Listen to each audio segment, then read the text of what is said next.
Друзья, привет! На связи Виталий, вы на канале о бизнесе в Польше. Недавно мы с вами говорили о том, как закрыть фирму, и для многих из вас было инсайдом, что фирму не обязательно закрывать, ее можно продать, и это является отдельным товаром, иногда очень вкусным и полезным для покупателя. Так вот, в этом видео мы поговорим о том, как приготовить фирму к продаже и какие вещи вы можете сделать сразу, если в будущем есть такая возможность, что вы продадите фирму. Чтобы вам было проще, мы разделили это на 5 пунктов. Это порядок с документами, порядок с контрагентами, порядок с партнерами, это передача операционки и передача доступов. В общем, о всем этом по порядку. Поехали. Так, в передаче документов. Что сразу хочу сказать. Если у вас был хаос в компании, да, если там документы разбросаны по разным офисам, вы не знаете, кто за что отвечает, и вы не сохраняли цифровые копии каждого документа, то разобрать этот бардак вам сейчас будет очень сложно, особенно если фирма проработала какие-то там энное количество лет. Так вот, чтобы этот бардак легче упорядочить или чтобы сразу там был порядок, заведите себе привычку оцифровать все свои документы. Возьмите хотя бы банально Google Диск. Возьмите там папочку, создайте бухгалтерию, в ней создайте папочки с названиями месяцев, и там создайте папочку доходы, расходы, там, контракты, к примеру. Да? И в каждую из этих папочек систематически любая бумажка, которая связана с вашей фирмой, делайте фотографии и все собирайте. Потому что поверьте, что ой, как сложно вспомнить через 2-5 лет, что там было, какая-то транзакция, где-то там вы платили. То есть это практически нереально. А благодаря тому, что у вас все оцифровано, даже если оригинал документов потерялся, вы всегда это можете найти. Мало того, это будет легче найти, чем оригинал документа, в том плане, что оригиналы хранятся у вас вот в такой папке. Вы спрашиваете, а где там бумажка такая-то, такая-то? А вам так пачку документов, на, ищи. А так вы себе клик-клик-клик, прямо с телефона можете посмотреть нужный документ. Дальше. Обязательно хороший покупатель обратит внимание на ваши финансовые отчеты за каждый год. И если сейчас время, вот сейчас, допустим, время закрывать финансовый отчет, если он у вас еще не закрыл, то хорошо бы его закрыть, то есть закрыть как бы свой прошлый год со старыми членами правления, со старым составом, для того, чтобы уже передать фирму, скажем так, с закрытыми старыми бумагами новому владельцу. Собственно, бумаги сюда же. Есть оригиналы документов, которые должны храниться в Польше 5 лет, плюс у вас могут быть печати какие-то, плюс какие-то бумаги могут у вас там залежаться, где-то какие-то чеки еще там в машине, еще где-то. В общем, всю вот эту вот историю нужно передать будет вашему новому контрагенту. Если ваши бумаги, если вы сделали все правильно и все ваши бумаги хранились в бухгалтерии, то вы по сути просто связываете старого бухгалтера и бухгалтера принимающей стороны и просите: коллеги, вы могли бы, все, мы продаем фирму, передать бумаги, передать дела и посодействовать, ответить на все вопросы будущей бухгалтерии. Тогда эти все бумаги переедут без проблем. Да, хорошо еще, чтобы вы, конечно же, взяли какое-то подтверждение, какую-то расписку, что-то, что вы передали эти бумаги, чтобы в итоге не сказали вам: так вы мне эти бумаги не отдавали.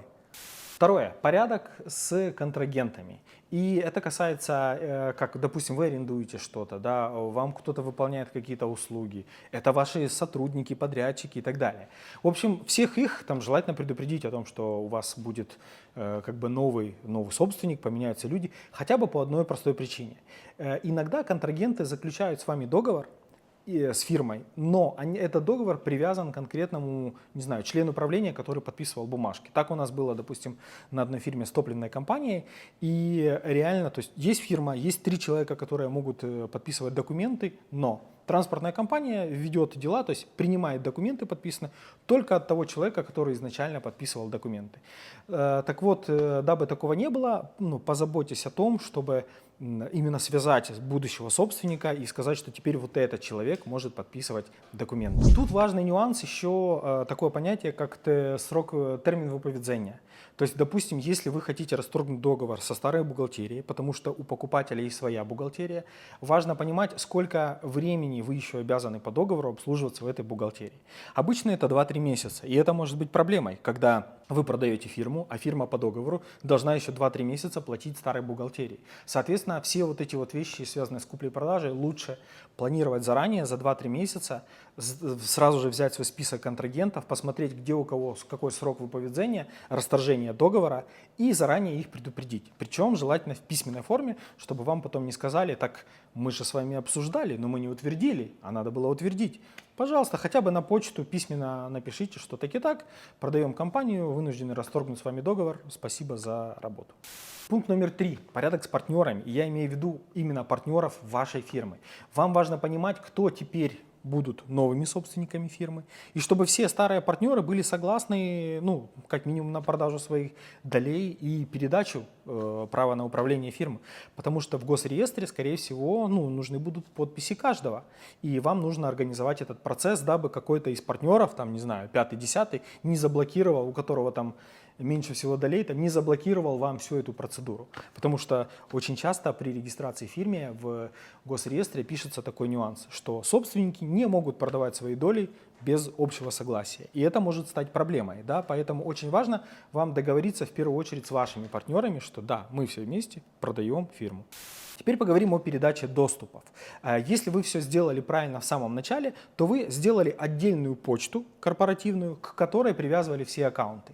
И это правильно. То есть это вам поможет легко передать софт, который вам принадлежал, да, принадлежал компании, другим собственникам, другим управляющим. Но есть системы, где невозможно просто так передать, которые привязаны к вашему личному аккаунту. Допустим, система на Prace.gov.pl. Это сайт, где вы делаете разрешение на работу. Допустим, система в ЗУСе, где вы делаете А1 и смотрите, какие налоги там заплачены, либо должны быть заплачены за ваших сотрудников. И некоторые другие сайты. Так вот эти вещи не получится просто передать. Вам важно, чтобы человек создал себе аккаунт в этих системах и постучался к вам, чтобы вы ему открыли доступ. Ну, по крайней мере, на портале Prace.gov.pl так точно нужно это сделать.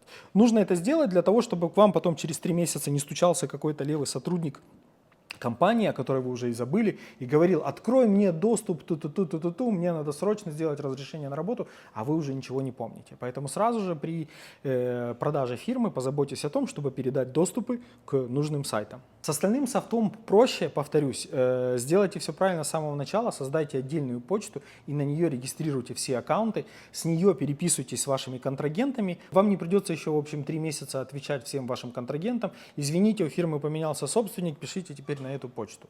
Люди так и будут писать на ту же почту, просто другой менеджер подхватит всю работу. И пункт номер 5 – это передача операционки. Если вы еще здесь, значит это видео для вас полезное, поэтому, пожалуйста, поставьте лайк, подпишитесь на наш канал и напишите что-нибудь в комментариях, ваше мнение, например, на этот счет, либо идеи, какие видео вам еще хотелось бы посмотреть на нашем канале. Так вот, передача операционки, она зависит от того, кому вы продаете компанию. Обычно, если это большая компания, то есть если вас поглощают, грубо говоря, то тогда расслабьтесь, они все сделают за вас. Они знают, как поглощать, они знают, где, как сделать, какие процессы, они сами вас спросят. Если это маленькая компания, если это новый предприниматель, у которого еще нет опыта в фирме, то очень хорошо, если вы позаботитесь о том, чтобы предусмотреть какое-то шкаление, какой-то, не знаю, тренинг, консультацию по передаче операционной деятельности, где вы как минимум сядете и скажете: ну вот смотри, вот у нас вот это так процессы происходят, такого-то числа звонишь туда, вот здесь там делает Иван, здесь делает Коля, здесь Мария Ивановна, объясните, покажете все процессы. Кроме того, это может быть дополнительной ценностью при продаже компании. Вы можете прям предлагать пакеты. Первое, это мы просто продадим вам доли, делайте, что хотите, а второе, мы еще вам проведем тренинг по нашей операционной деятельности и в течение месяца будем отвечать на ваши вопросы, дабы вы гладко адаптировались. То есть с таким подходом вы можете дороже продать вашу фирму. Итак, друзья, это были все пункты на сегодня. Спасибо за просмотр видео. Ставьте лайки, подписывайтесь на наш канал. Если у вас был опыт продажи фирмы либо покупки фирмы, делитесь теми пунктами, которые вы бы добавили в эту, скажем так, инструкцию. А я с вами прощаюсь. Спасибо, до встречи в следующих выпусках.